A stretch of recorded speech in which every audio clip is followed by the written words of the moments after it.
Paano niya na naman nagawa yon? Ibang klase ang taong ito. Walang hangganan ng kanyang kapangyarihan. Malayo ang agwat ng kapangyarihan niya sa inakala kong malakas. Nabubuhay pa si Netero. Siguradong ganito rin ang magiging reaksyon niya. Sa lakas ng tira na yon, marahil naubos na at naging abo na lang ang mga Bryon.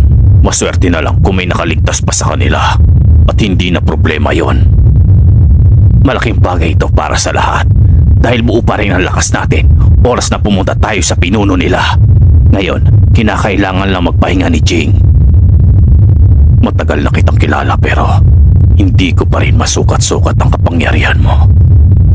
Oo, alam ko, isa kang priest. Pero hindi ko alam kung ano pa ang kaya mong gawin.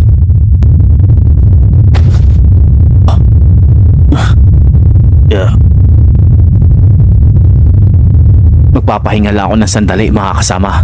Nang sa ganon, buo na ulit ang lakas ko. Dapat lang, dahil kailangan ka namin oras na makaharap na natin ang pinuno ng mga Bryon. Kaya naman, kinakailangan mo talaga makabawi ng lakas, Jing.